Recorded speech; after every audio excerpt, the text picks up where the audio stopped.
Welcome to the Third House Podcast. I'm Erica, your host, and together we'll unravel the astrological and psychological tapestry that shapes our lives.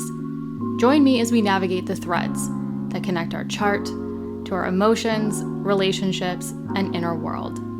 Get ready for illuminating conversation and insight, because self-discovery has no bounds.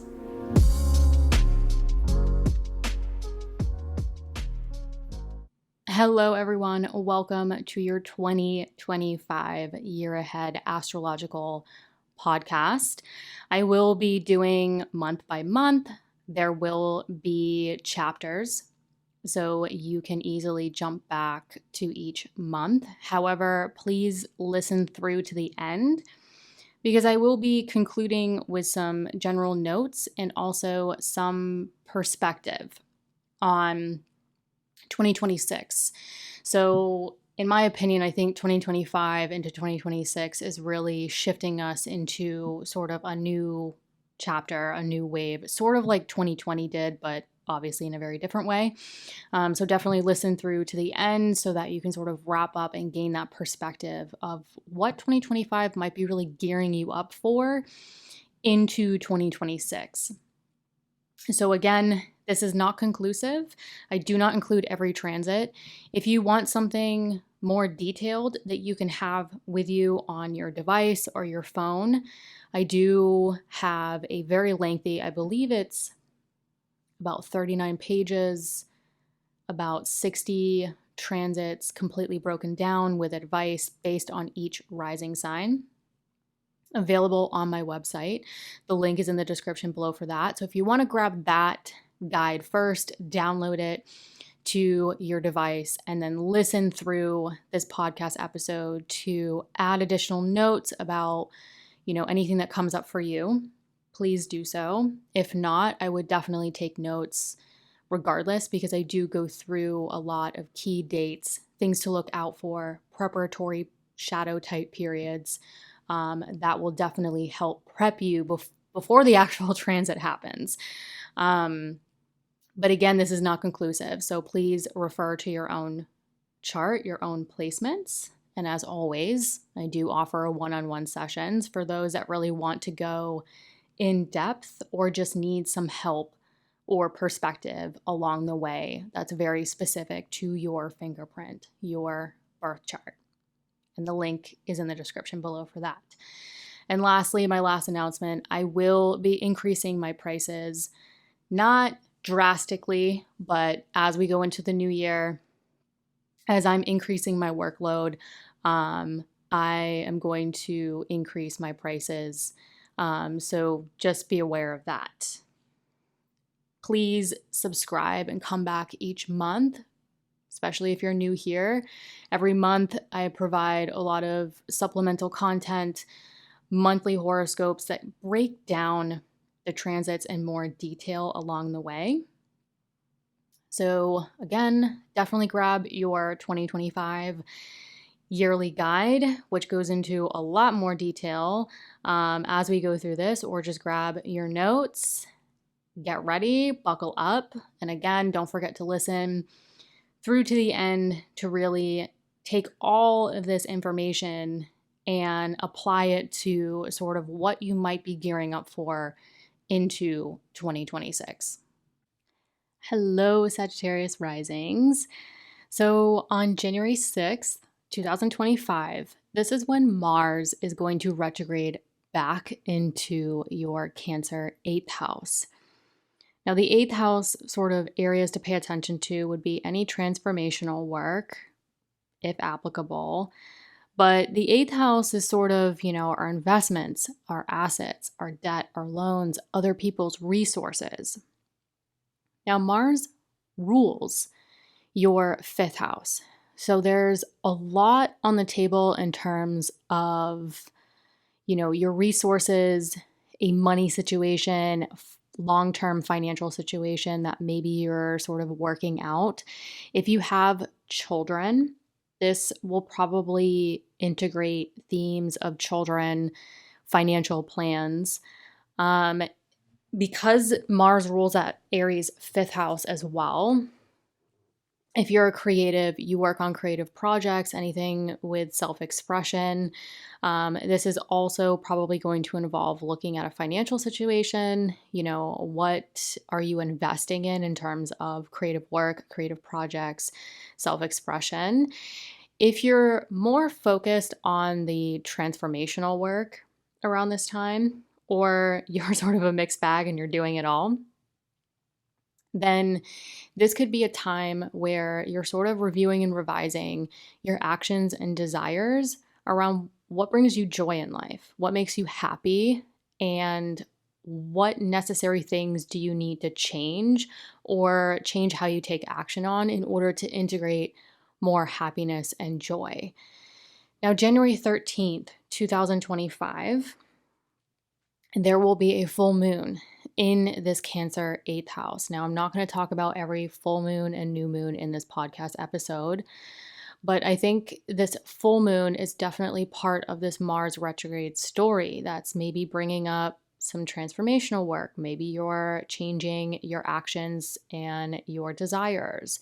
You're focusing on sort of a financial situation with your children or creative projects. The 8th house is also where you merge finances. If you're married or in a partnership, so if you're married, getting a divorce, dealing with an inheritance, any of those sort of legal situations as well, I would pay attention to this Mars retrograde, because the Mars retrograde is also going to integrate sort of what's going on mentally.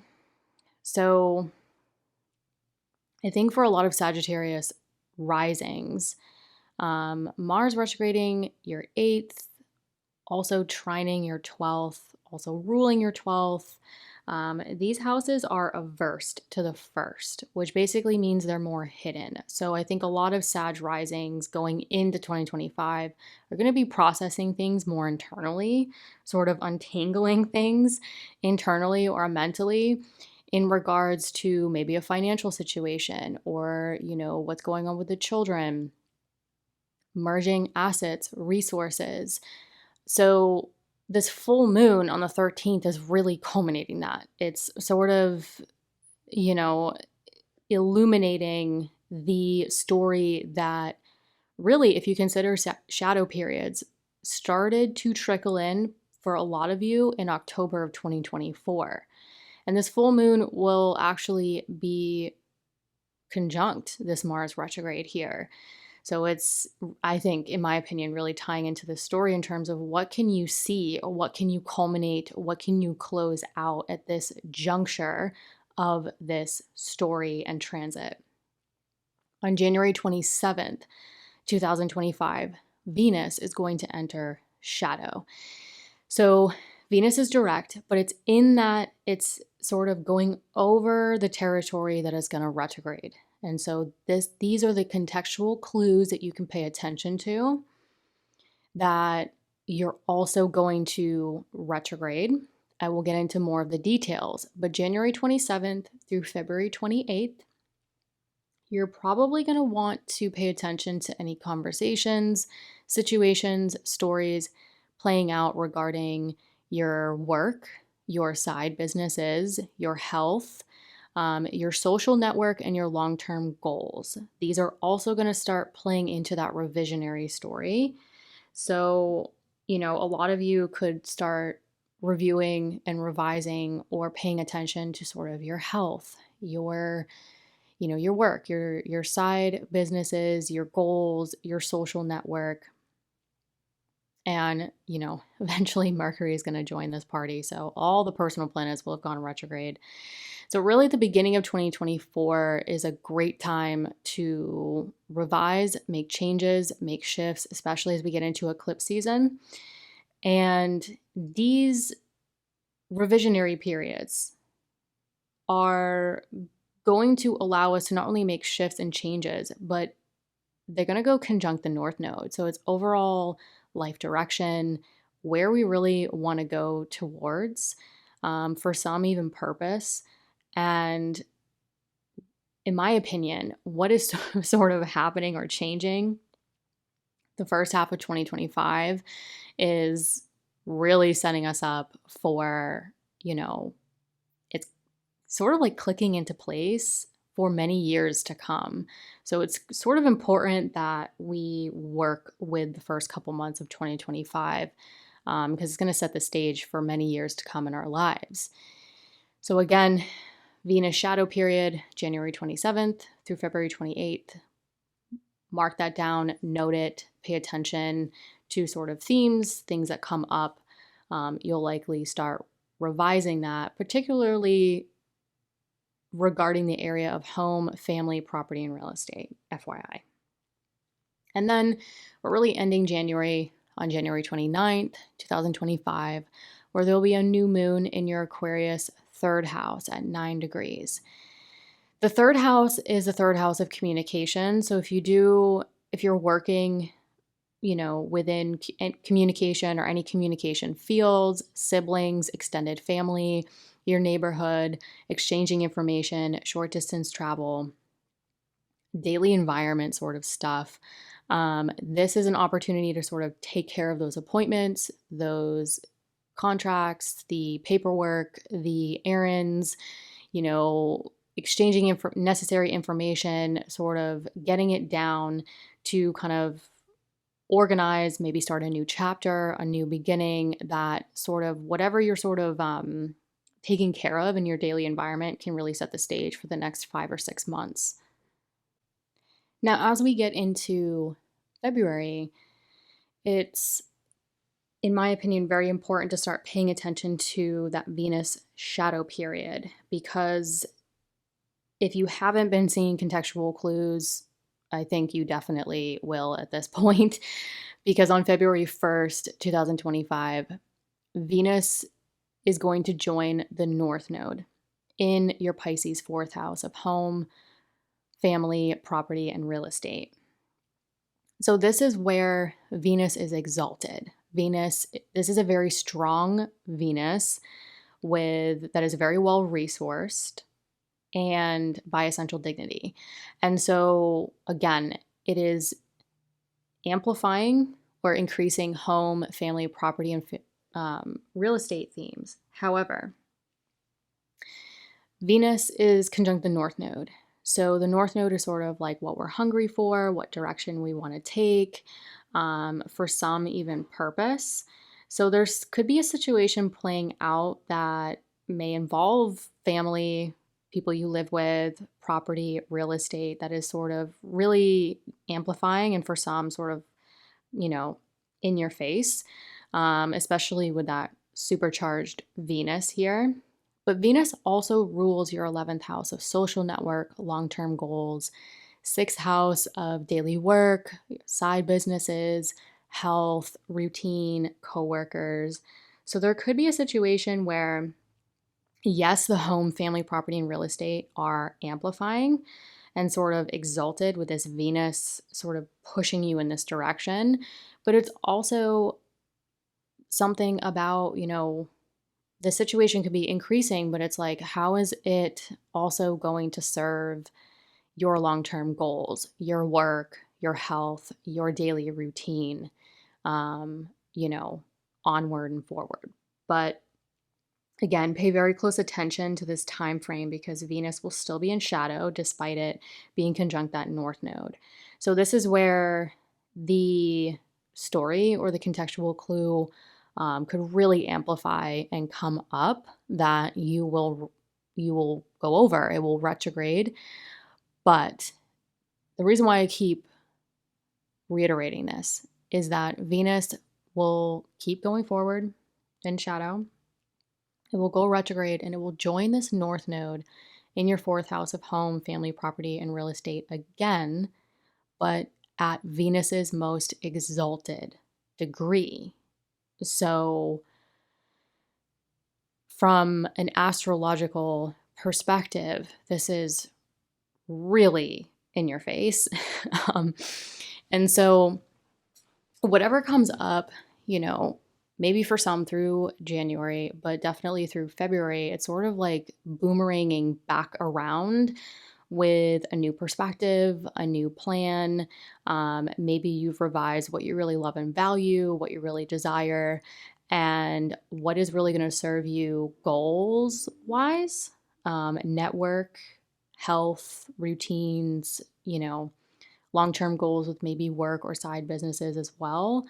But most importantly, sort of how is this going to feed and nourish the foundation of your chart and thus your life? It will come back around again at its most exalted degree in April 1st. So I'll get to that in April, but it's still retrograde. So just keep that in mind. We're still kind of working out the kinks here. And on February 7th, 2025, Neptune will go conjunct the North Node in your Pisces 4th house of home, family, property, and real estate. Now, yes, Neptune is a planet of illusion and, dissolution, dissolving things. But I'm actually looking at this from a cycle perspective. So think back to 2016 when the South Node was conjunct Neptune in your Pisces 4th house of home, family, property, and real estate. So back in 2016, it was sort of like something could have been releasing, letting go, definitely changing, creating something new in this area, or shifting you into a different, perspective or situation in your life that is now sort of coming back around. But Neptune is at that North Node. Neptune is no longer at that South Node where it was in 2016, which could indicate sort of a release, a decrease, a comfort, a sort of letting go. And now in 2025, it's at this point of increase, hunger, direction, focus. And so some of you might be able to look back on 2016 to where you are now and be like, wow, that situation that was playing out back then has kind of either come full circle, or I have a totally different perspective on it now. Or maybe some of you are experiencing similar themes to 2016, but in a very different way where you're able to actually move forward instead of hold back and make changes where, the square happened years after 2016. So interesting kind of configuration going on here. Again, I will get into more detail in the monthly, so stay tuned for that. Continuing in February 12th, 2025, we have this full moon in your Leo 9th house at 24 degrees. Now, the 9th house I sort of consider as whatever we're pursuing to create more growth and potential in our life, whether that's through education, knowledge, spirituality, religion, writing, teaching, and traveling. However, this full moon is really highlighting this area of growth and potential, culminating something here, but it's actually going to briefly form a T-square with Mercury and Uranus. Now, the reason why I'm bringing this up is as things start to sort of heat up with this North Node business for you in the area of home, family, property, and real estate, this full moon is coming in and sort of having a conversation with Mercury and Uranus in a configuration that can be quite stressful, tense, and I've noticed over the years that Mercury and Uranus configurations, especially in squares, can cause our nervous system to be activated. So if you're feeling a little like, whoa, things are definitely increasing, things are happening, and I'm feeling a little anxious, I'm feeling a little irritable, just know that this full moon is culminating something, yes, in the area of whatever you're pursuing for growth and potential in your life, or just seeking more. It does have the capability to create, necessary change. However, for you specifically, Sagittarius risings, the area that will likely have the most pressure on it in this configuration will be your daily work, side businesses, health, and routines. So if you feel like there's just a lot of pressure on any of those themes that I just listed, it will pass. The full moon is sort of culminating something around, where you want to see growth and potential. And maybe some of you will need to make necessary changes to your daily routines, your schedules, your wellness routines, and any sort of daily work in order to sort of accommodate that. Now, the missing leg in this T square is involving your 12th house, your Scorpio 12th house. So some of you who have placements in Scorpio, it actually might help balance this stress and irritable sort of configuration briefly on this day. But I say if you don't, the 12th house is where we seek rest and solitude. So around February, it could be a good time to kind of carve out time for meditation, rest, solitude, to sort of balance out the stressful configuration going on and all that increase happening in home, family, property, and real estate really starting to ramp up in February. Then on February 23rd, 2025, Mars finally goes direct at 17 degrees in that Cancer 8th house. So again, 8th house, any transformational work, if that's applicable to you. But the 8th house is a financial house, in my opinion, wholeheartedly. Most of the time I see more financial situations playing out here. So investments, assets, other people's resources, a partner's resources, think mutual empowerment. Mars is moving direct. So especially if you have Mars direct in your natal chart, you could really start to see the forward momentum and forward movement around what you really desire, what actions you're taking regarding a financial situation, maybe with children, maybe with creative projects, or the 5th house is joy. So some of you might be going through sort of a period of how do I carve out more time or resources to incorporate more joy, more romance, more pleasure in my life. So this could also just degree and cycle wise bring you back to what was coming up starting back in that beginning of 2024, essentially. So whatever was kind of trickling in for some of you, beginning of 2024, you could definitely come back around to that, but with an entirely new plan of action and desire. Now, March is eclipse season, so the heat continues to rise. And so March 1st, 2025, again, we have more of that north node. I'm kind of a broken record here, where March 1st, 2025, Mercury will go conjunct the north node in your Pisces 4th house of home, family, property, and real estate. Now, Mercury rules your 10th house of career and public recognition. It also rules your 7th house of marriage and partnership, whether it's personal or professional relationships. So this could be business partnerships as well. So yes, we have these increasing themes of what's going on with home, family, people you live with, property, real estate, but also sort of these increasing themes could either need balance with your career, or your career could sort of really start to amplify in regards to whatever situation is playing out with home, family, property, and real estate. Maybe some of you are contemplating moving, relocating, renovating, and sort of how is that supporting you regarding a career move, a business situation, a partnership situation. So there's a lot on the table here, but it is definitely amplifying these angular houses in your chart. So home, family, yourself, partnership, and career is starting to really amplify at this point.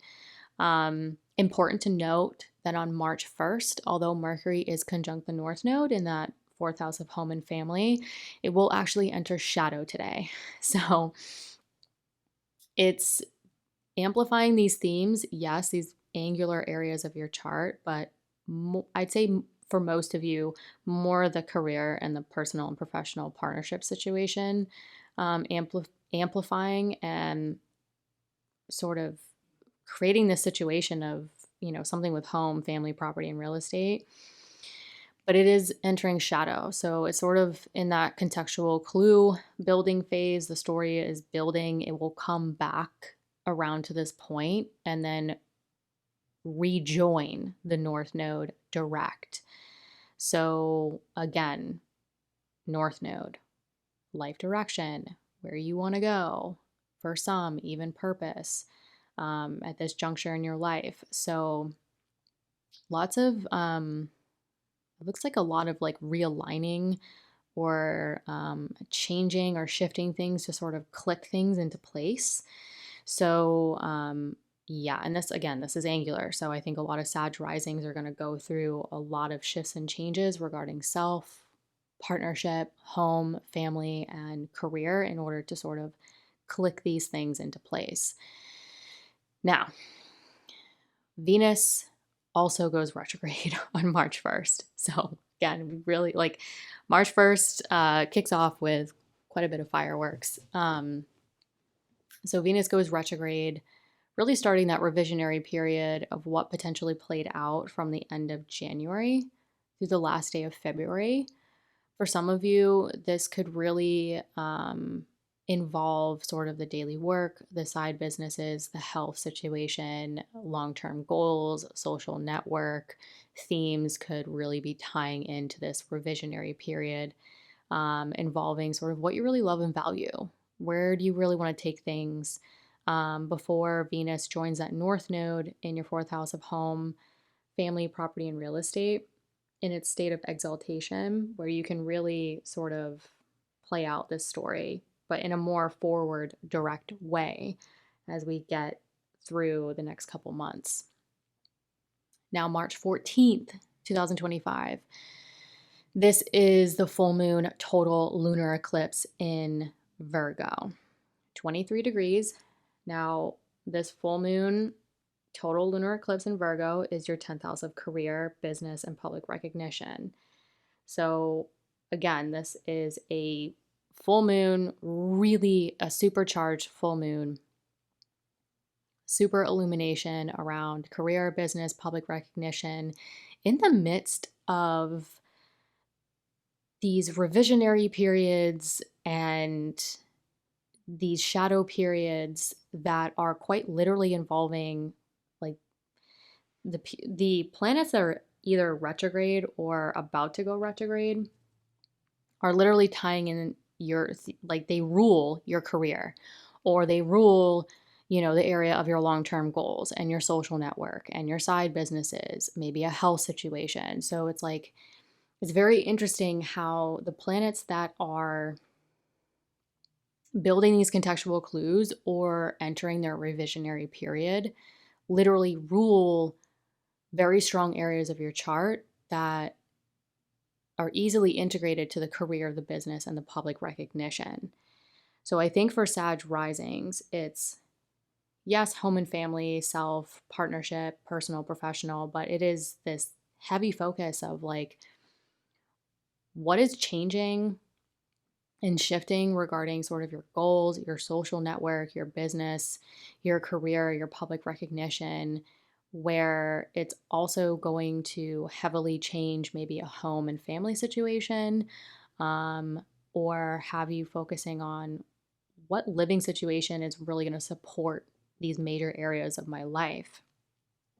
So March 14th, this full moon lunar eclipse in Virgo definitely has the potential to shift and create changes in the midst of this revisionary period or shadow period, building contextual clues. So with that in mind, the following day on March 15th, Mercury goes retrograde at 9 degrees Aries. Now, Mercury rules that eclipse that's going on in your 10th house of career.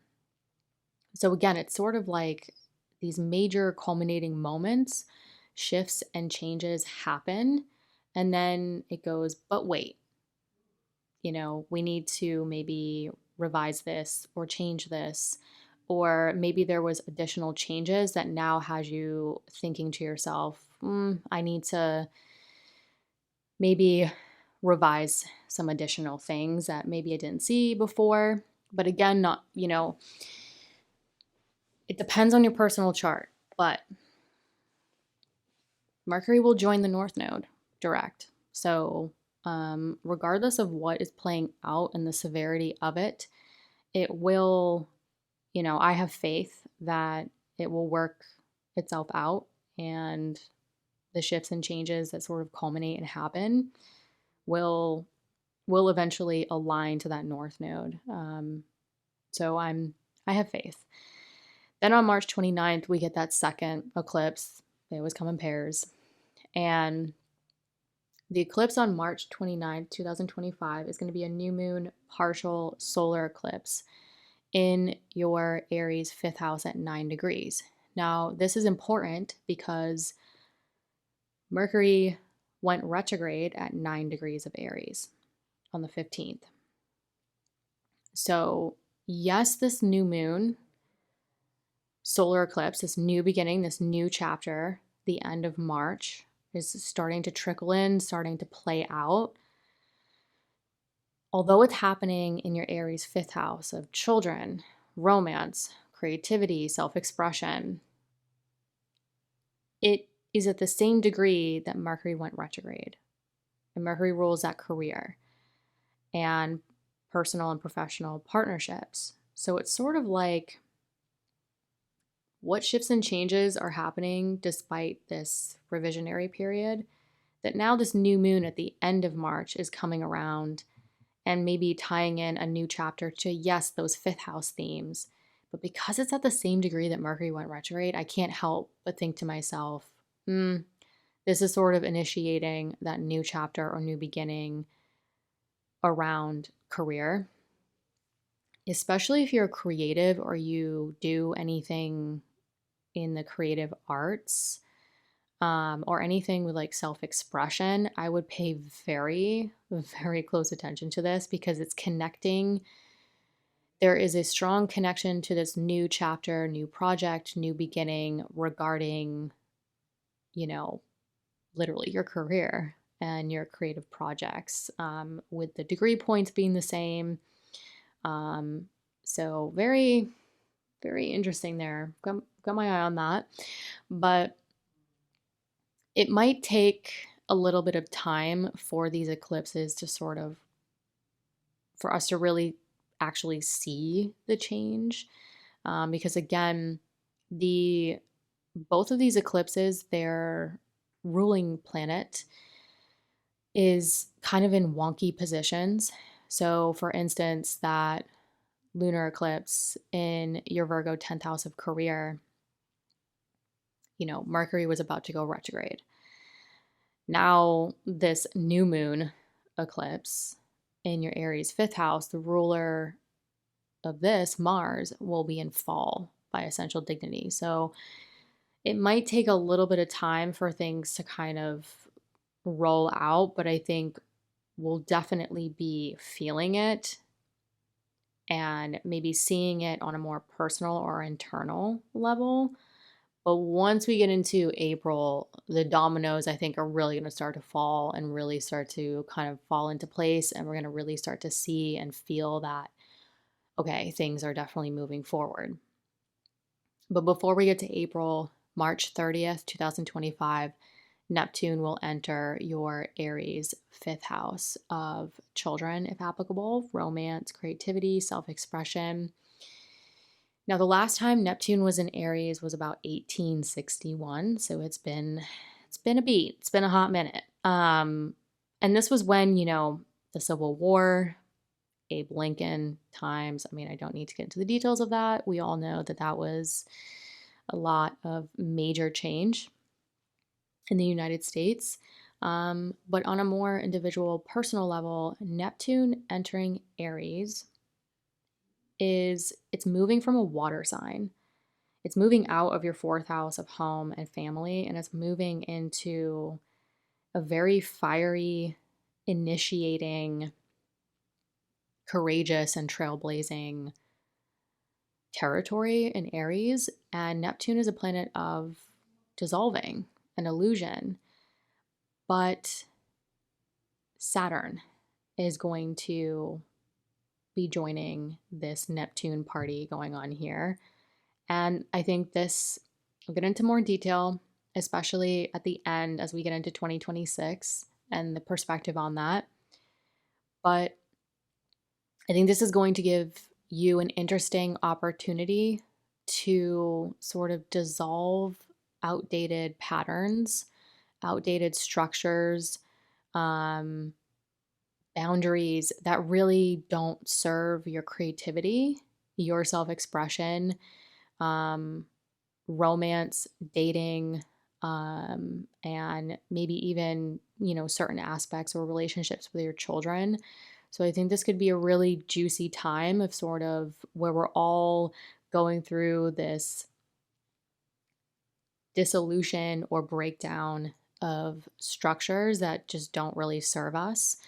So, very, very interesting. Again, I'll get into the details of that, but I want to jump into April because this is where I think we're gonna really, like I said, we're gonna see the movement happening. So, April 1st, 2025 is when I originally mentioned February 1st, when Venus was in shadow conjunct the North Node. Well, April 1st, 2025 is when Venus will be retrograde and retrograde back to that conjunction with the North Node in your fourth house of home, family, property, and real estate at its most exalted degree. So Venus is exalted in Pisces and Venus is at its most exalted degree. So this is a very interesting situation because it's a very strong, well-resourced Venus, but it's retrograde. So we're still kind of in this more evolutionary, internal reviewing and revising kind of state. But I think this has the potential to have you come back around in a very strong, maybe a potential very strong moment, regarding something that really amplified around that February 1st time. So it's sort of like you're coming back around to sort of like a decision that involves like a life direction, what you're really hungry for, and it's all sort of congealing together in the area of home, family, property, and real estate. Now, again, Venus rules your Libra 11th house of friends, groups, communities, and long term goals. So, your social network, your goals. Also, your Taurus 6th house of daily work, side businesses, health, routine sort of stuff. So, I think this could heavily have to do with life direction, goals, social network, and sort of your work and how it affects maybe your health or routine in the midst of it. But again, Venus is still retrograde, so we're still kind of, this could be the moment where maybe we see it. It's really, coming back around. We maybe can see the light at the end of the tunnel of like where it's headed, but it hasn't maybe happened yet, or it hasn't sort of clicked into place in totality, which, it likely will at the end of April, which I'll get to. But April 7th, 2025, Mercury goes direct at 26 degrees Pisces and joins the North Node on April 10th. So, again, Mercury rules your 10th house of career, business, public recognition, also that 7th house of partnership, whether it's personal or professional. It's direct. It is going conjunct the North Node. So, whatever you were reviewing and revising regarding career, business, public recognition, personal, professional relationships in the midst of that, now things are sort of finally moving direct, forward movement, especially if Mercury is direct in your natal chart, in the area of home, family, property, and real estate. So this could be a time where maybe you're coming to sort of a conclusion or a plan regarding a home situation, a family situation, where you've kind of come to the conclusion and the plan within a partnership situation and career. And again, this is sort of happening in the midst of Venus is still technically retrograde, but it went conjunct the North Node regarding the goals and the work. So there's a lot of interesting connection for Sag risings regarding sort of like something going on with work and goals and partnerships. Now starting to, again, April's where it starts to move forward and get out of this sort of revisionary period. Then again, when Mercury goes conjunct the North Node in your Pisces fourth house of home, property, real estate, family, it will also trine Mars in your Cancer eighth house of investments, assets, loans, debt, resources, partners' resources if applicable. So, whatever sort of starting to move forward, there is an indication that there is some sort of financial situation or resource situation also heavily tied to that Mars story. So this is, yeah, and it's trine, so it's, it's happening more naturally. Trines tend to be, known as more positive because it just sort of like, it's not like a square where we have to take action or it can be a bit frustrating. We have to change something. Trines, it's sort of like we get this forward movement and then it's like, boom, things are happening. Then April 12th, 2025, Venus is finally direct. So now this is where it's like all these personal planets are finally direct. Mercury's gone conjunct the North Node. Venus is starting to move towards the North Node. And again, Venus is tying in the goals, the social network, the work, the side businesses, the health, the routine situation, starting to move forward. But on April 12th, there will be a full moon in your Libra 11th house of social network and long-term goals. So something's culminating around friends, groups, communities, long-term goals that is tying into, because Venus rules this full moon. And it's tying into this forward movement, as Venus is moving towards that North Node of life direction. So what's sort of all coming together in home, family, property, and real estate, where you're starting to kind of culminate the goal situation, the social network situation. And on April 21st, 2025, now Saturn goes conjunct the North Node in your Pisces fourth house of home, family, property, and real estate. So this tells me that this is tying in money themes. Saturn rules your second house of earned income, also your third house of communication, siblings, extended family. So this could be sort of additional financial themes now coming into play after these. I mean, you have to think about it, like zoom out. These personal planets tying in your goals, your career, your work, your health, your routine.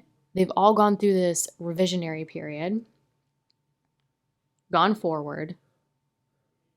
2/3 of them have gone conjunct the North Node, involving sort of the direction you want to take, maybe even purpose for some. And now Saturn comes along in the story and says, okay, what do we want to increase financially? How do we want to increase your earned income? How do we want to increase your communication, increase exchanging information regarding whatever sort of playing out? And then finally on April 24th, 2025, Venus, now direct, will finally go conjunct the North Node at 26 degrees Pisces, really finishing this story, involving this long, drawn out revisionary period. So by the end of April, as we enter May, we could really start to see the plans, the knowing, the working out of the situation, that revisionary period sort of really close out, start to move forward out of that initial shadow period. And, I keep reiterating this, going conjunct the North Node. So this is definitely, moving you towards what you're hungry towards, your life direction. And like I said, for some, even purpose. after all of this increase and forward movement, we get to May 18th, 2025, when Jupiter, your ruling planet, at 25 degrees Gemini in your seventh house of marriage, partnership, personal or professional, is going to square the nodes. So we have all like these personal planets doing their retrograde, direct, forward movement with the North Node in your fourth house of home and family, creating this, direct forward movement, maybe an alignment, life direction. Get to May, and now Jupiter squares the nodes, creating, squares or change, right? So, however, there's two places planets can square the nodes. And Jupiter in this particular situation is actually at a north bending. So Jupiter will be at a point of increase in the area of the seventh house. And Jupiter rules you. It rules your body, yourself, how you show up in the world. And it also rules that fourth house of home, family, property, and real estate.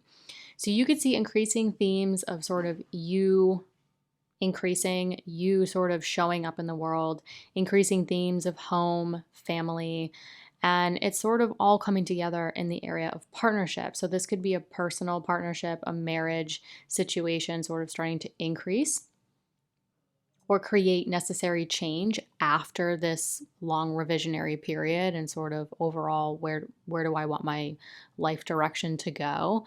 But Jupiter squaring the nodes is definitely, I'm zooming out and looking at the story playing out. And I think by mid to end of May, it will be sort of like, okay, all of this is moving forward. And now let's increase these themes and make the necessary changes.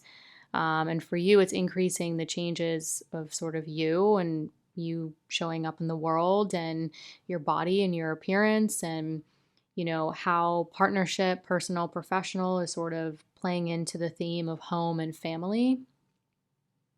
And then we get to May 24th, 2025, and that Saturn finally starts to leave your fourth house of home and family. A lot of you are going to be like, don't let the door hit you on the way out.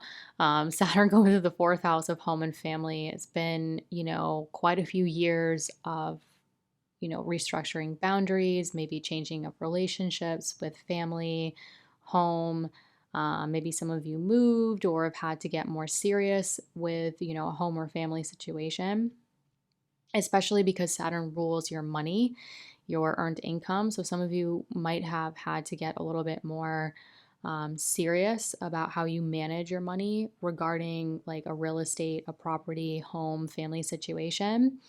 But Saturn enters your fifth house, your Aries fifth house. Now remember, Neptune's waiting.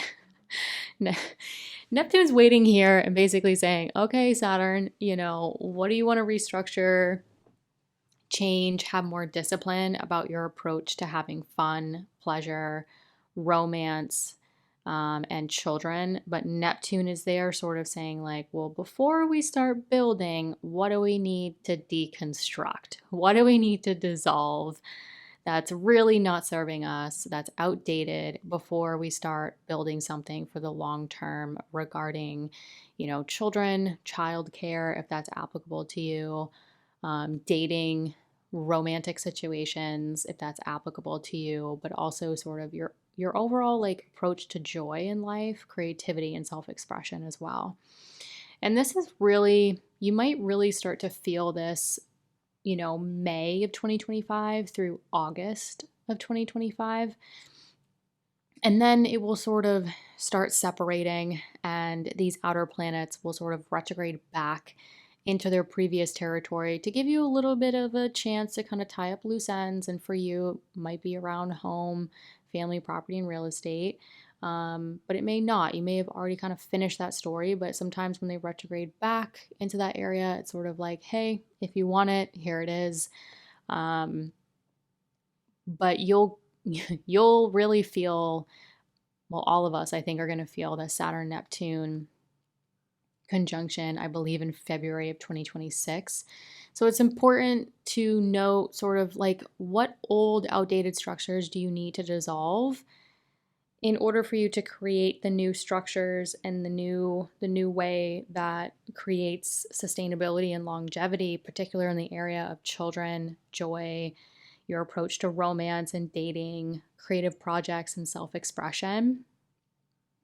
And through May, August of 2025, because we are going to revisit this in early 2026, but in a much more critical, stronger way, because these guys will join again at the Aries point at a critical degree, 0 degrees of Aries. So it will, it's basically giving you an opportunity to kind of get affiliated with it, kind of get comfortable with it, maybe start thinking about what you want to change, what you want to dissolve before you start building something new that might be better for you in the long term.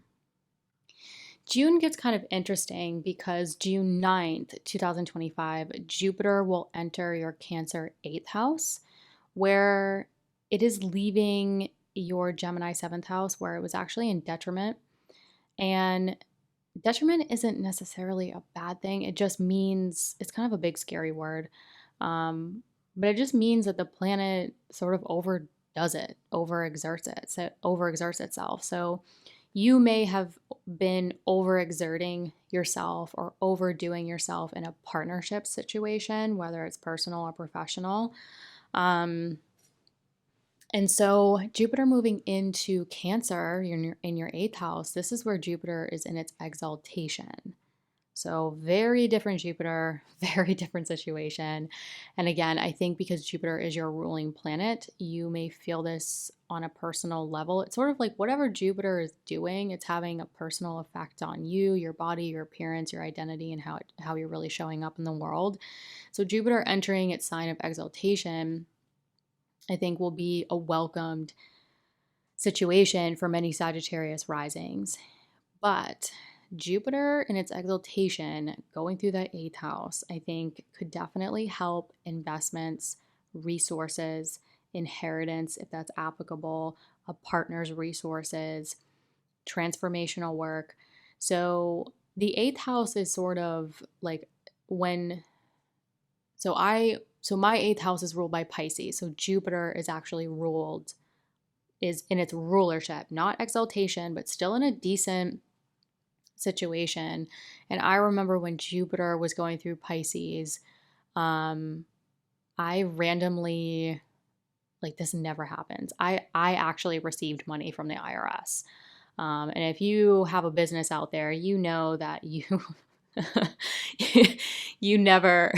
always pay the IRS. You never receive money from the IRS, but there was some random mistake on their end. And so I received a payout from them, which was really unexpected. So, mistake on their end, which rarely happens. And my husband's income actually increased quite significantly during this time frame. So again, 8th house, like if you're partnered up, you could see it through your partner's resources, or you could just see it through like your investments, your assets, taxes, loans.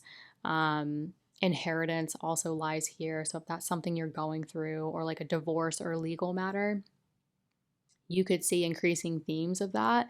But again, it depends on your personal placements, but Jupiter rules you and also rules your 4th house of home, family, property, and real estate. So you could see sort of additional resources or financial situations increase regarding, a real estate, a property, a family situation, or sort of your own individual work or projects, sort of giving you additional payout or long-term sort of financial payouts or goals. You know, the 8th house is also transformational work, so you could also be, expanding and creating more abundance through your own transformational work that has a direct effect on sort of your identity and how you show up in the world as well. That's also possible. But I think this overall will be a welcomed, this is about a year-long transit. So it's juicy, it's expansive. This Jupiter's got a lot of faith, a lot of resources to expand. So this could be a really great time to focus on paying off debt, investing, increasing your resources, increasing your partner's resources, increasing any transformational work that sort of is the gift that keeps on giving in your life and creating more expansion to come. But first, June 15th, 2025, before Jupiter can really start working into that abundance and sort of creating that expansion in this area, it will square Saturn in your Aries 5th house. So again, Saturn is sort of hanging out with Neptune here, where this is an interesting square. This is not a typical Saturn Jupiter square. So I have to break this down a little bit, because in the past couple years, we've had these sort of like, even if it's just by sign, like this periodic Jupiter Saturn squares, which can typically cause a lot of frustration because Jupiter wants to expand and Saturn wants to pump the brakes. And it's sort of like, Saturn's sort of the, some astrologers call him like old man poopy pants. It's the Debbie Downer in the room. It's sort of like, okay, well, we got to do the work. We got to slow down. Where do we need to pump the brakes and maybe strengthen ourselves or strengthen the situation in order to work with that Jupiter and expand even more? So Saturn's sort of like that hip check in the square configuration is how I look at it. But in this instance, it's hanging out with Neptune. So it's sort of like this like hip check of like, hey, you want to expand your finances, you want to expand your resources, you really want to, increase maybe that transformational work to change a situation for the positive. Well, we need to work with maybe dissolving something that really no longer serves you, or dissolving a boundary or a structure that's outdated and is unable to support the expansion that you really want to seek in your life. And this is happening in the area of, creative projects, how you enjoy life, romantic situations, dating, and children, if applicable. So really any of those themes are on the table for Sag risings.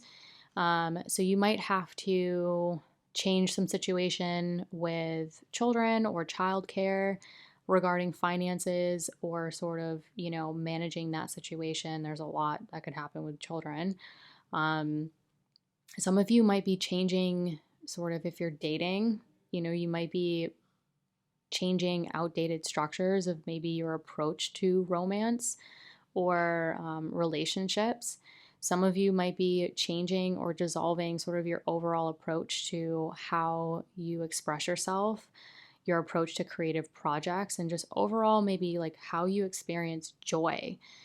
And it's interesting, the 5th and 8th house square connection with Jupiter and Saturn. It's sort of like, before we expand and create abundance in this particular area, how, it's like,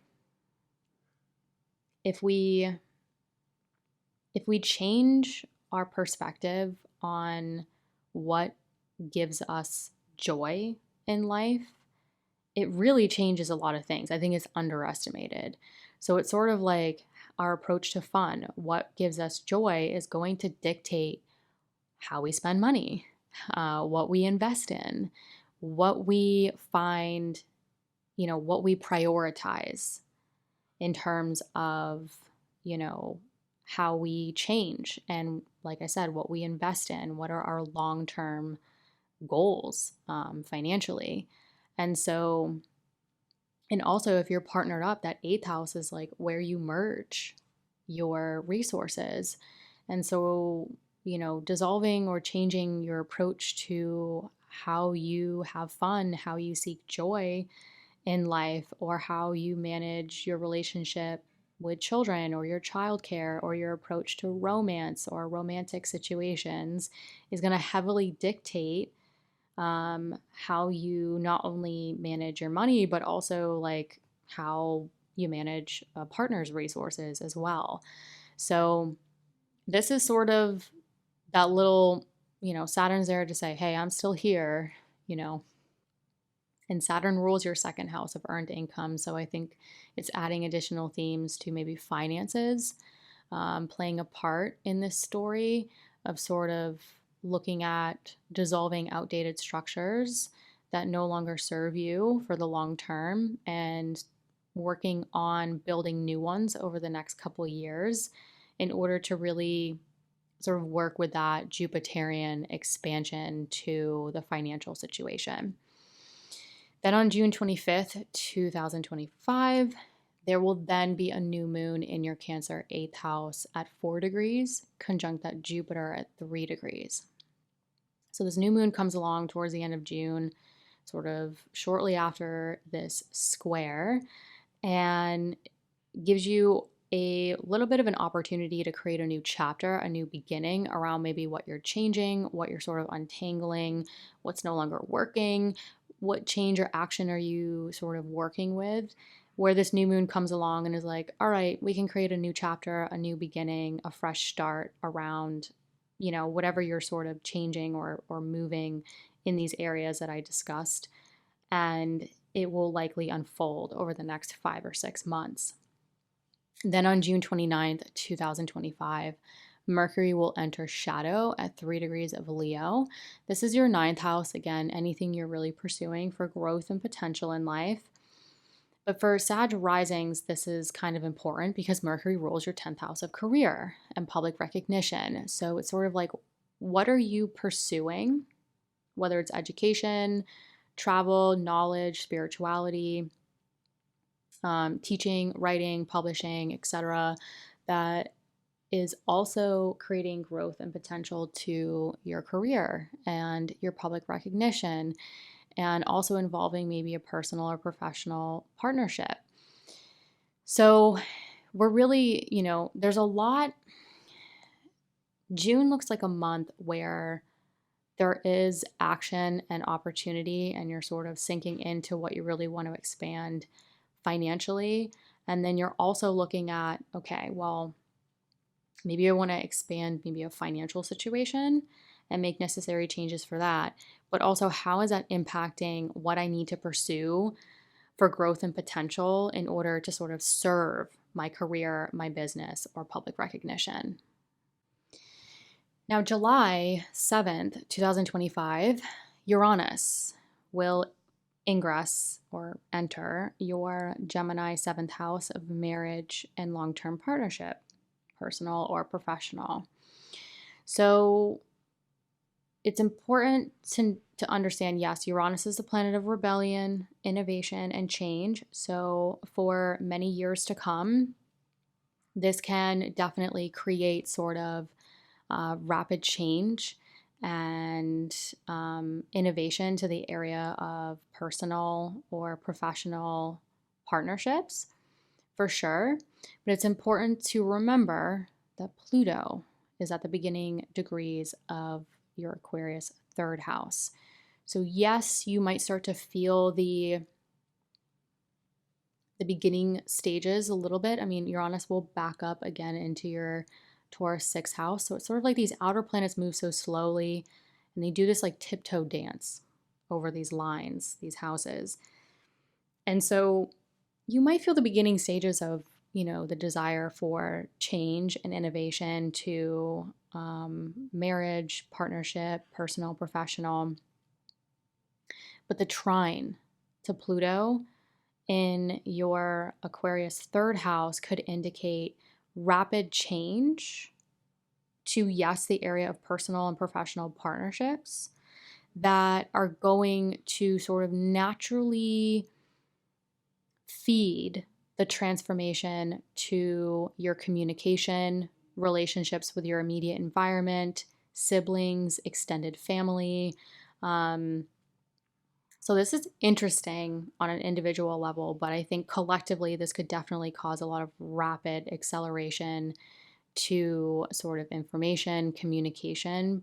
But for you, Sag risings, I think this could really impact, transforming your immediate environment, your short distance travel, how you exchange communication. If you work with communication or any communication type field or transportation, this could definitely accelerate, like Uranus trying this Pluto here could definitely accelerate the change and transformation to this area. But it looks like there could be a lot of change and transformation to sort of how you communicate within partnership, where it could also positively affect your long term goals and your social network. So I think just looking at this, like if I see it, I say it. It may or may not resonate. But if you work with like social media, marketing, short distance travel, like podcast, public relations, I think this could be a good transit for Sag risings where you could really create a lot of positive movement and through the change and transformation that will sort of, I think, be in a configuration where it just sort of naturally happens. And July 18th, 2025, Mercury will finally go retrograde in that Leo ninth house. So this will start that revisionary period around, maybe what you're looking at in terms of growth and potential that could definitely feed your career, your business, or your public recognition. That started, around June 29th through July 17th, give or take a day or two. Then we get to July 20th, July 21st, roughly, around these days, there's going to be an interesting situation going on that I think is going to be overlooked. We have Mars conjunct the South Node in your Virgo 10th house of career and public recognition, while Venus is squaring the nodes in your Gemini 7th house of partnership. So let me break this down because it's like we have this decrease or letting go going on simultaneously where there is increase and sort of change going on. So Mars rules your 12th house of sort of like mental thought patterns, for better or worse. This is also the area of like life vision, dreams. Mars also rules your Aries 5th house of creativity, self-expression, so like creative projects, artistic stuff going on. Also the area of like romance and children. But I really want to emphasize, because this is happening in your 10th house of career and public recognition, I think this will heavily tie into sort of creative thoughts, creative visions that could be playing a part in your career or your projects. Like you could start to envision things for work or projects that are sort of completing or releasing or letting go. Like this could quite literally just be a very direct translation of a work project or a creative project sort of coming to close and you releasing it.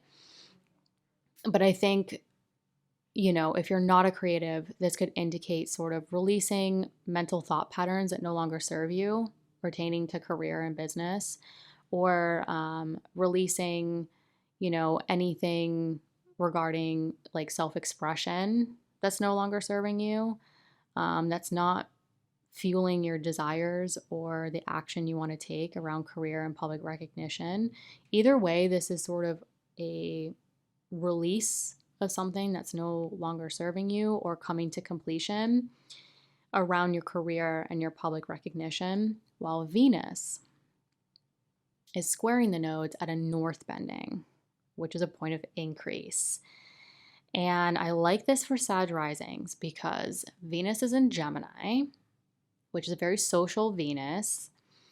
And Venus will be in your 7th house of marriage, personal and professional partnerships, at a north bending, creating this increase. So it could indicate like an increasing briefly going on in the area of partnership, but it could also cause an increase in your social network and your goals while you're simultaneously releasing something else. So let me think. Let me get my words straight here. I think for Sag risings, yeah. So you're releasing something that's not really serving you or coming to completion regarding career, while something is increasing and creating movement and change regarding your work, your side businesses, your goals, and your social network. So some of you might, because this is happening in the area of partnership, some of you might be forming new business like alliances or partnerships that increase your ability for work or increase the opportunity for more work or side hustle, side businesses. You could also create partnerships, whether personal or professional, that could increase your social network and consequently increase sort of those long-term goals. It's important to understand that although Venus is squaring the nodes, creating change at a point of increase, tying these, potentially increasing these themes, Venus, at least by sign, will be trining that 11th house of social network, long-term goals. It will also be trine that Aquarius third house of communication. So this, again, if you work with any forms of communication, you work with any sort of personal or professional partnerships with work, you work with social media, you work with the masses, you're sort of increasing your long-term goals. It's at least by sign, it's in a positive flow. So you could also create a lot of movement and sort of natural change instead of friction, if that makes sense. So I do like this configuration. And again, as we get into the monthlies, I'll get into more detail about potentially what stories are sort of playing out. But for Sag risings, I think this is like July is a good moment of increasing change, while you get to release something or complete something and simultaneously kind of move into maybe a new chapter where there's more rapid increase of sort of social network goals or communication to what you're working on. Then when we get to August 11th, 2025, that Mercury finally goes direct at 4 degrees Leo, indicating additional forward movement around the career situation, the partnership situation, especially after sort of what I discussed, where maybe you're releasing something, but you could be increasing your social network, increasing your communication, increasing your partnerships. And lo and behold, we get to August 11th onward, where Mercury is sort of moving forward, maybe helping that, especially because Mercury rules your 10th house of career and 7th house of partnership. So maybe you had some kinks to work out, maybe you had some plans to sort of work out, but I think mid-August onward, you'll start to sort of move those things forward, especially in the area of any growth and potential you're seeking to increase personal, professional partnerships and career. The following day, on August 12th, 2025, Venus goes conjunct Jupiter at 14 degrees Cancer. I am super excited about this. Couple of details I think you really need to pay attention to with this one. If you look at your natal chart, if your midheaven is in your Libra 11th house, it is super important. I mean, it's important to pay attention to this period. But if your midheaven lands in your Libra 11th house, this is very important for you, because the ruler of your midheaven, which is like your highest self, the highest point in your career and public recognition, is joining an exalted Jupiter in your 8th house, which is a financial house. So I want to break this down a little bit. So if you look at your chart in whole sign, you'll be able to see if that midheaven's in that Libra 11th house. But regardless, on a very general level, even if your midheaven is not in your Libra 11th, this is sort of, we have the two benefics joining together in your 8th house of investments, assets, partners, resources, where it's tying in themes. Okay, so we have Venus and Jupiter joining. Venus rules your 11th house of social network, long-term goals. It also rules your 6th house of daily work, coworkers, side businesses, your health, your routines. Then we have that planet joining with Jupiter in its point of exaltation, which is really good, ruling you, your body, how you show up in the world, as well as your 4th house of home, family, property, and real estate. So we have a lot of areas of your chart joining together in this very positive, sort of exaltated state regarding a financial situation. So if your midheaven is in your Libra 11th, this is going to heavily influence your career, business, and public recognition.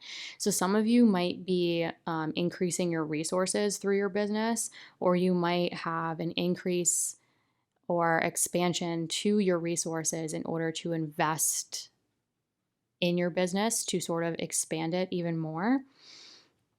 Either way, I'm liking this for Sag risings because Jupiter is your ruling planet. So again, whatever Jupiter is doing, it can have a very personal effect to you, on a very individual level.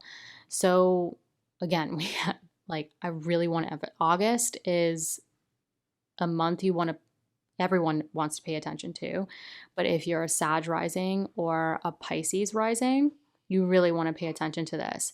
If you're a Sag rising with a Pisces sun or a Pisces moon as well, you really, really, really want to pay attention to this.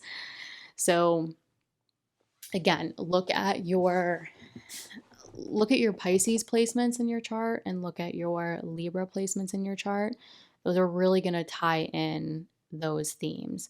But I think a lot of you could see sort of social network, long-term goals, investments, assets, property, real estate, really sort of become more positive, become more expansive.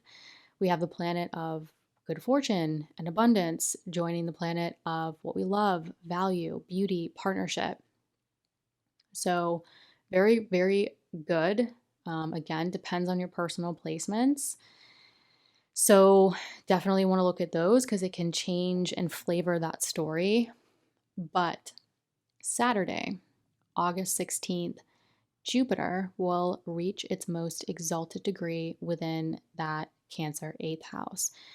So Saturday, August 16th could be a great day for my Sag risings,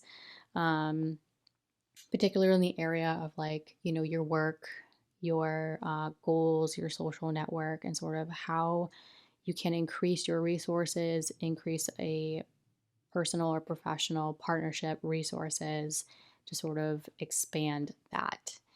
Then on August 23rd, 2025, there will be a new moon in your Virgo 10th house of career, business, and public recognition. So this is sort of ending the month, giving additional opportunity to create a new beginning, a new opportunity to sort of your career, your business, and your public recognition. However, it will quincunx Saturn in your Aries 5th house. So this tells me that there's grounds for a lot of positive, good things going on with sort of resources, partners' resources, for some career, business, goals, social network, where you're able to sort of close out the month with this new beginning, this new opportunity that you can really roll out over the next 5 or 6 months. But it's likely going to require some adjustment to children, childcare, that's applicable. Adjustment to creative projects, self-expression. So some of you, if you're a creative and you have creative projects, you might have to sort of adjust them based on like resources, budgets that sort of maybe changing around this time. And if you have children, you might have to make adjustments to sort of children or childcare in order to accommodate the expansion that's going on or the expansion you're seeking in the area of career, goals, social network. And then if some of you are none of those, the fifth house is where you have fun, you have joy, you sort of, romance, dating. So some of you might have to make adjustments to your fun time, your romantic time, in order to accommodate the expansion, the change to maybe career, maybe long-term goals, resources, and or social network. September 1st, 2025 is when Saturn will retrograde back into your Pisces fourth house of home, family, property, and real estate. So, there's, for some of you, there's probably been a lot of changes and redirection in this area. And so this could give sort of tying up loose ends or another opportunity to sort of work out maybe finances, budget to like a home, family, property, or real estate situation that may have changed for some of you. But this could also just be, especially if you don't have any placements at the last couple degrees of Pisces, or Sagittarius, Virgo, and Gemini.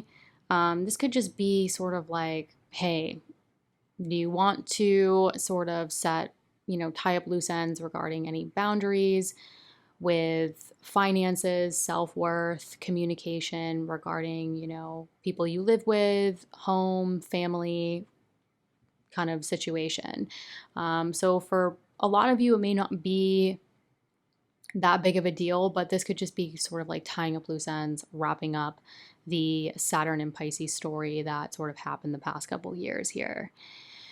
It could also, just by degree, it could bring you back to something sort of playing out that you were finishing up in May of 2025 after sort of all that review and revise, personal planets going conjunct the North Node here. So it could just be sort of a little bit of an opportunity to tie up, what maybe you didn't get to towards the beginning of 2025. But I'm not too worried about that. What I am far more focused on, especially for Sag risings, is the eclipses that take place in September of 2025 here. So September 7th, 2025, there is a full moon total lunar eclipse in your Pisces fourth house of home, family, property, and real estate. So this is a hella illumination around these themes, but also keep in mind this is angular for Sag risings. So this could also really require whatever change or shift is happening for Sag risings. It could also require a lot of balance with the career, the business, the public recognition, and it might require any change to you, your needs versus the needs of others, or something within a partnership as well. But what I have my close eye on for this is this full moon lunar eclipse in Pisces is at 15 degrees 22 minutes. Now, typically for general, horoscope podcasts, I don't get into minutes. I usually get into minutes with my one-on-ones, but this is at 15 degrees 22 minutes. Now, the last full moon lunar eclipse that happened in this Pisces fourth house was in September of 2024, where Saturn was at 15 degrees 16 minutes.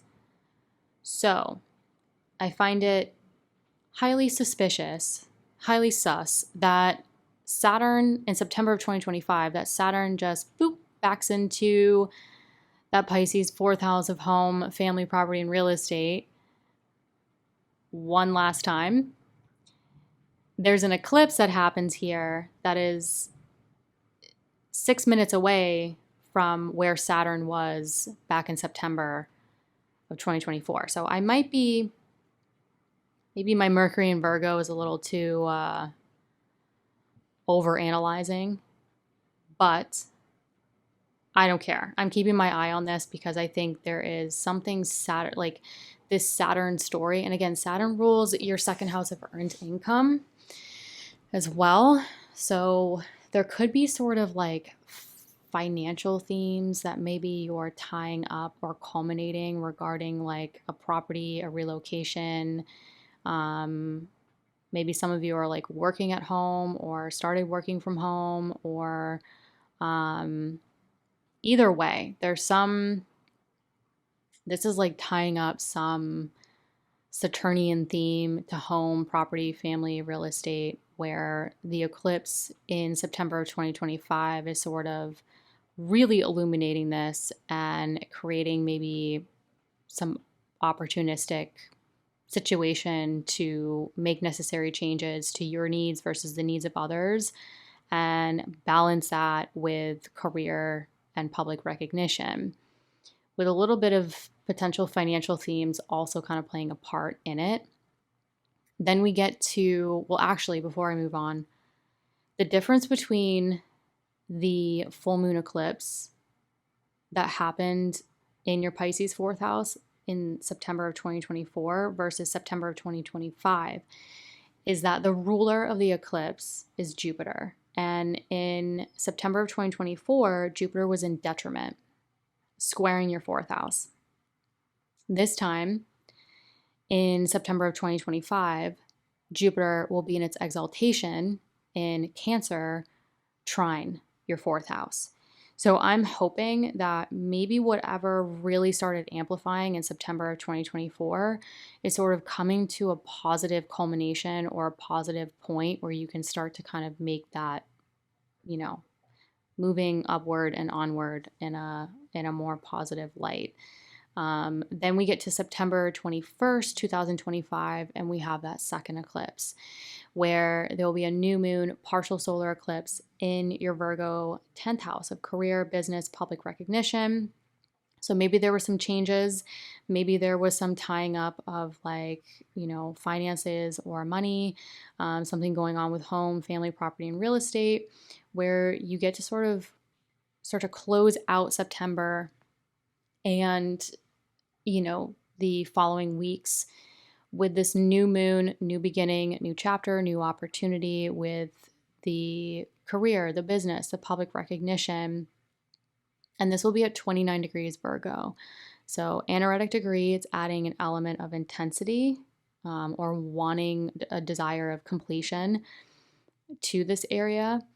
Now, the ruler of this eclipse, Mercury, will actually be in mutual reception with Venus. So it's sort of like they've swapped homes and they're trying to help each other out or give each other perspective. However, Venus will have a little bit more strength, in my opinion. Venus will have triplicity. And basically, when a planet has triplicity, I look at it like that planet has friends, it has a network, it has people sort of looking out for it, trying to help create the best possible outcome.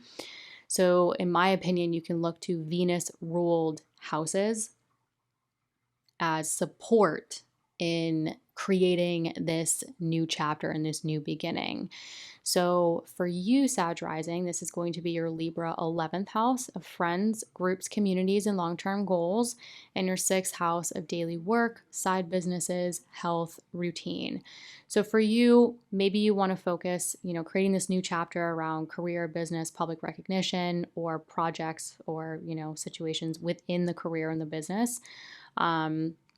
You can look to sort of your social network and you're sticking to routines, focusing on your health, wellness, additional side work to sort of fuel the potential new chapter or new beginning involving career, business, and public recognition. October 20th, 2025, Mercury enters shadow in your Scorpio 12th house of subconscious thought patterns, for better or worse. This is also like your dreams, hidden life vision, basically, sort of like the internal mental parts that aren't necessarily advertised to the public. And Mercury rules at 10th house of career and public recognition, as well as the 7th house of partnership. So, career and partnership could really start to basically be on your mind heavily, but in a way where maybe you're thinking about the personal and professional partnerships, you're thinking about the career, but you're sort of Mercury in Scorpio is like a deep Mercury. It's a deep thinker. So this could indicate that you're really thinking deeply about maybe ideas, visions that you are sort of that are playing into your career, your public recognition, personal and professional partnerships. However, Mercury entering shadow, building those contextual clues to pay attention to, especially mentally, that you might review and revise in time. When Mercury enters shadow, it's going to start joining Mars in Scorpio. And Mars in Scorpio is very much my Mars in Scorpio clients. If you want to find a way, or you want to like work with someone who will figure out a way when everyone thinks it's impossible, my Mars and Scorpio peeps, you will find a way. You will find a solution. You will get it done. And so and Mars rules your 5th house of creativity and self-expression as well.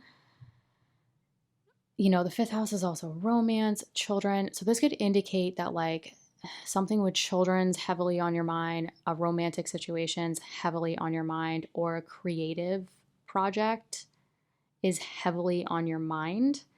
And, you know, creative projects, children, romantic situation are all grounds to be really heavily on your mind, but where you're trying to figure out a solution. You're trying to figure out a way that works,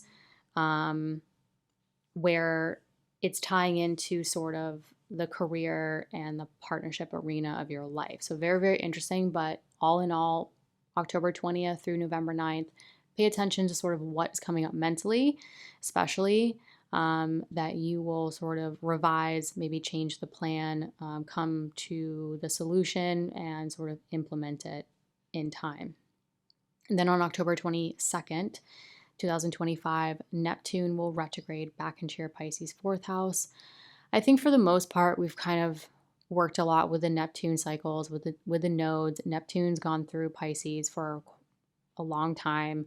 So Neptune and Pisces is nothing new. If you have any placements in the late degrees of Pisces, Sagittarius, Virgo, Gemini, you want to pay attention to those placements and where Neptune might be squaring or opposing and sort of playing into that, the 4 major areas of your life.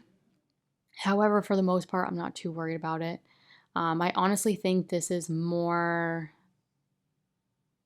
about giving us a break from that Neptune Saturn situation of like dissolving outdated structures and boundaries in the Aries 5th house area. So you might get a little bit of a break before we re-enter that situation in early 2026. November 7th, 2025, Uranus is going to retrograde back into Taurus. So again, you know, 2025, we have these outer planets starting to move into new signs and new territories, but they're doing that forward and backward dance.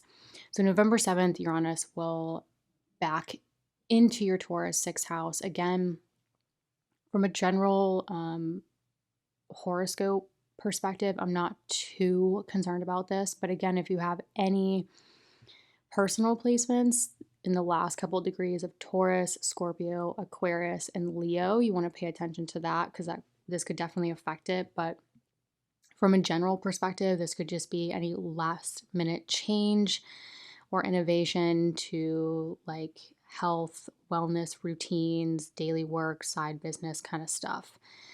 November 9th, 2025, Mercury will finally go retrograde at 6 degrees Sagittarius, which is your first house of self, body, appearance, and identity.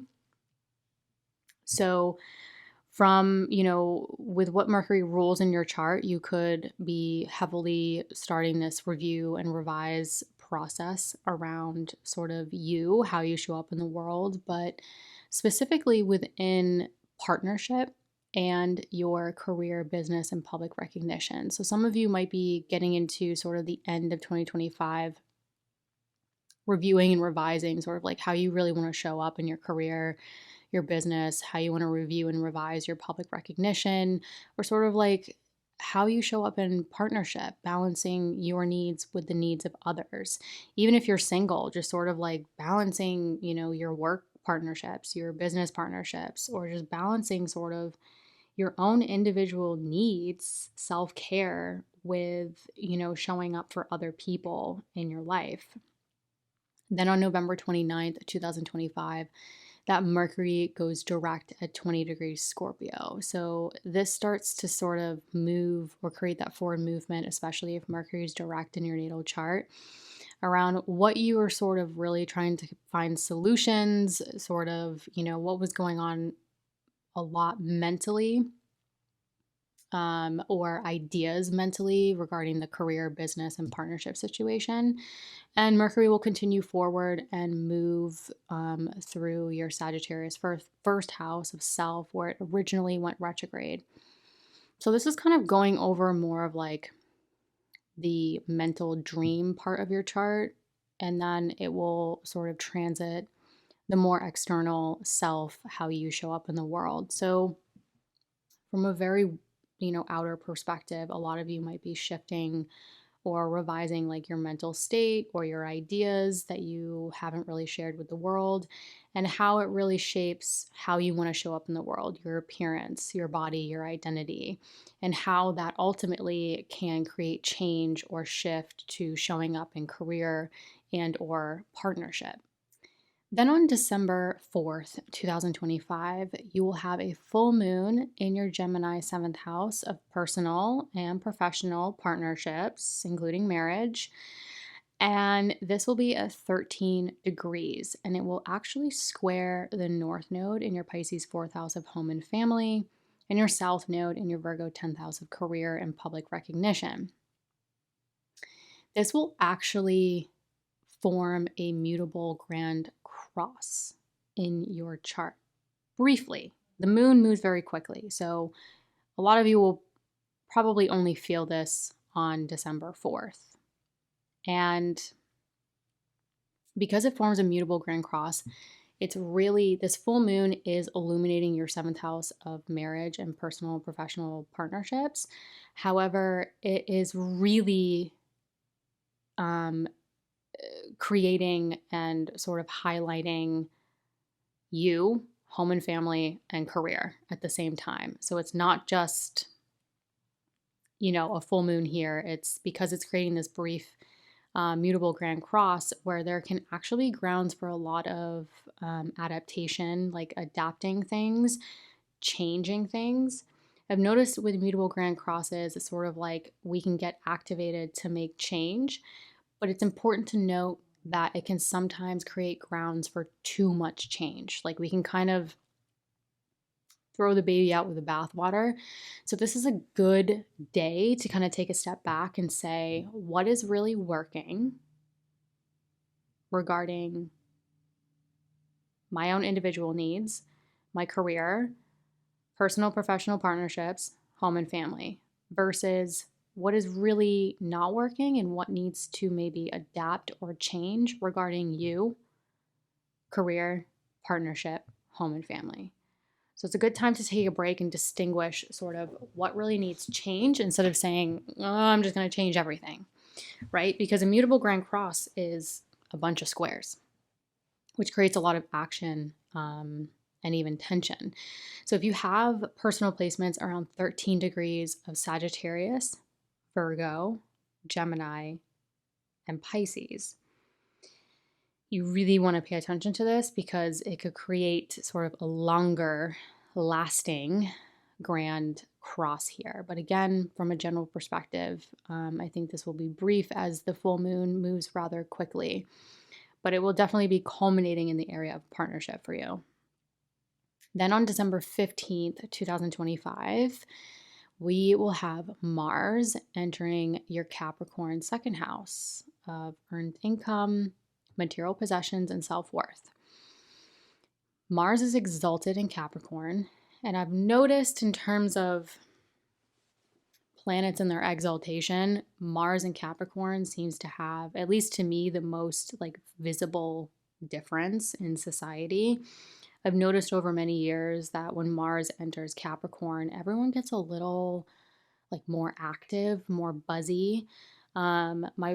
My clients, my personal clients that have Mars and Capricorn in their natal chart, they tend to be very active people, like athletes. They tend to move a lot. They tend to have a lot of energy, and depending on where it is in the chart, like what areas it's in, it obviously will sort of have a lot of boundless energy pertaining to those themes. So for you as a Sag rising, this is really creating hella energy around finances, material possessions, and self-worth. Mars rules at 12th house of that subconscious, as well as the 5th house of joy, fun, creativity, pleasure, romance. So some of you could actually be spending a lot of money on like creativity, having fun, romantic situations, spending a lot of money on, children or childcare. Again, this happens to also fall around a holiday season.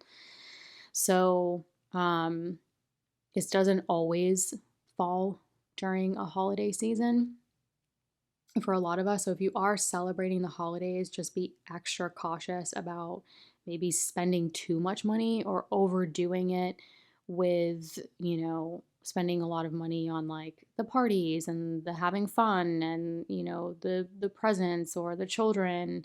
Because Mars does rule your 12th house, so it could have like a mental effect on you. So just make sure, especially with the second house being like your earned income, your budget, try to work out the best budget that will support you not only physically, but also mentally going into this period. I also think it's important to note and distinguish December of 2024 from December of 2025. So a lot of you might be thinking like, oh yeah, typical holidays, like of course we're going to spend money, of course we're going to party a lot, have fun, et cetera, et cetera. December of 2024, we were in an entirely different situation. Mars, the planet of action and desire, was actually retrograde, and it was retrograding back into its place of fall. So the opposite, basically, of exaltation. So not a lot of dignity here, not a lot of resources here. Planet in fall is sort of like, we went into early 2025 where Mars was retrograde, and a planet in fall, like Mars was in Cancer, sort of like if a person was in a foreign country and didn't speak the language. It's like you might be able to get around, but it's kind of frustrating. There's a lot of like, holdback and obstacles and, anxiety. It's sort of like that planet doesn't really have the typical tools or resources that it's used before. So December 2024, like Mars was retrograding back into its area of fall. Jupiter was in Gemini. Jupiter was in its area of its place of detriment. Again, potentially like Jupiter in Gemini is sort of like we swing from one end of the spectrum to the next, And it can be a little bit challenging to find that nice middle ground of abundance and expansion and fortune. Sort of like, we're going over here, we're going over here. No, this works. No, wait, this works. And Jupiter is your ruling planet in detriment, opposite from your first house of self. Could have had some challenges for sure. And so December 2024, it was sort of like the planet of abundance was in detriment. The planet of action and desire was retrograding back into its area of fall.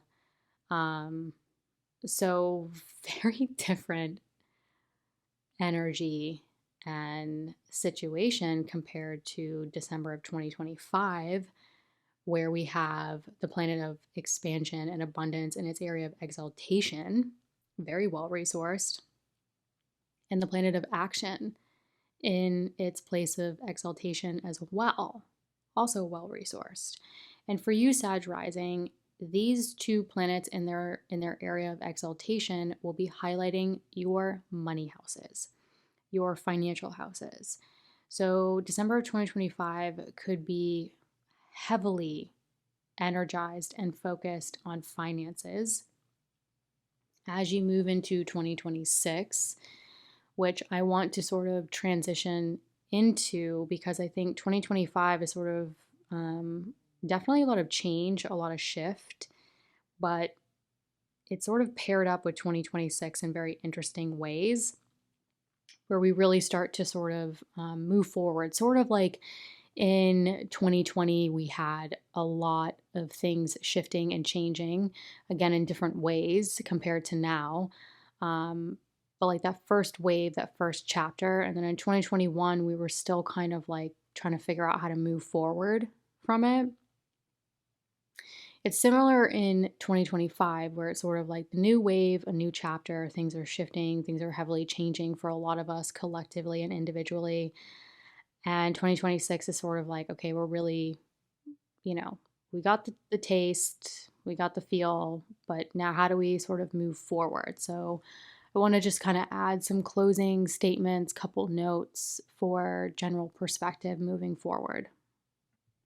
So again, in 2025, we had Jupiter in its place of exaltation in that Cancer 8th house. Again, I don't need to go into the details of that. I already have. But in terms of perspective going into 2026, in roughly mid 2026, Jupiter is going to start to move into your Leo 9th house. Again, 9th house, growth potential. What are you pursuing?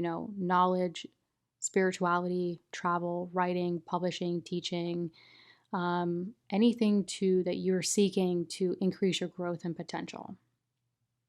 Jupiter is going to move into this area, giving you an opportunity to hopefully expand whatever growth and potential you're seeking that many of you might have been sort of playing around with, reviewing and revising throughout 2025. But when Jupiter moves into Leo, maybe not by degree, but by sign, it is going to move out of that square configuration with Saturn, and it's going to start to move into a trine configuration with Saturn.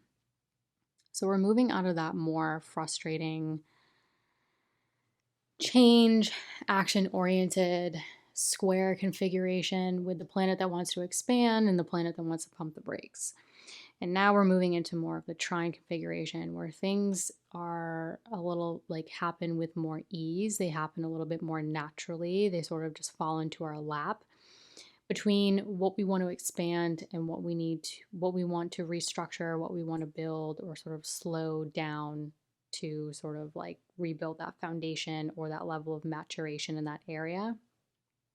So I like how these two planets are moving into a more, I guess the word that comes to mind is like cooperative, if that makes sense, instead of like friction. It's more, and this will be between, growth and potential, creativity, self-expression, joy, children. So as you move into 2026, as you're sort of working with releasing or dissolving any outdated structures, beliefs, patterns, you could start to see a more positive flow to regarding that, and it's sort of like positively, naturally influencing your ability to seek more growth and potential in your life after a couple years of like quite a bit of tension or friction of like, oh, I want to go in this direction, but I can't, or I want to go in this direction, but I have to, I have to do this over here. So again, they'll start to move in that trine configuration. So as you move through 2025, it's important to have that perspective of like whatever feels tense or has friction between like where you really want to go versus, oh, like I have to work on this, or this is like this is a must that's kind of pulling me back or pumping the brakes over here. It will move into a more, at least I'm hoping it's going to feel more cooperative in terms of being able to expand or seek more abundance while simultaneously, rebuilding, restructuring. The other situation that is going to continue to play out is Uranus will also move into Gemini again in 2026. So when Uranus moves into Gemini, as I previously discussed in 2025, it will be, it will trine Pluto in that Aquarius third house. So you could expect, the planet of change, innovation, and rebellion to the area of partnership. So you could see rapid change to marriage, personal, professional partnerships. It's not something to fear. It's not always a bad thing.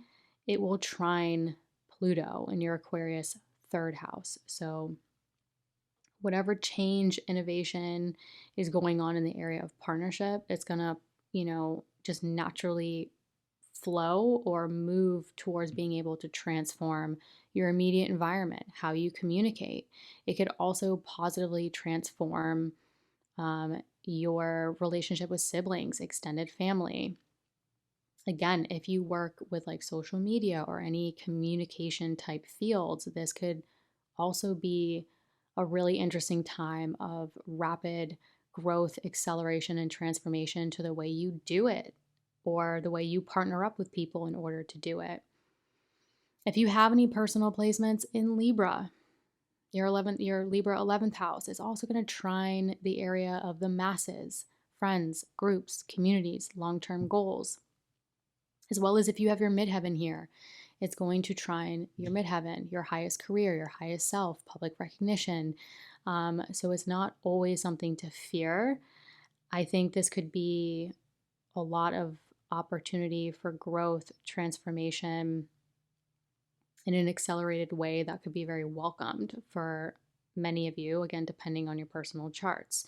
But collectively, I think we could really see old patterns dying off, especially with the Neptune Saturn conjunction at 0 degrees of Aries. This is the Aries point. This is a critical degree. It adds a level of sensitivity and critical nature to this conjunction that is sort of providing us an opportunity or influencing us to dissolve those outdated structures, patterns, beliefs that aren't really serving the direction that we really want to go. So a lot of us could be looking at like, man, I really want to go in this direction, or I really want to build this, but be looking at our current system, even societal systems, and going, okay, well, this ain't going to cut it. This is just not going to work. And so maybe dissolving or burning things down to sort of rise from the ashes, as the phoenix analogy, where we can step into more of that rapid growth and acceleration, hopefully with that trine between Uranus and Pluto. But I think, there could be, and collectively, globally, we could definitely see rapid, new technology, new ways of communicating information, some of us, like I have my eye on it, we could see more community-based businesses or community-based living with the Aquarius stuff going on, especially with the North Node moving into Aquarius in 2026, where eventually over the next year or two, it will start joining Pluto.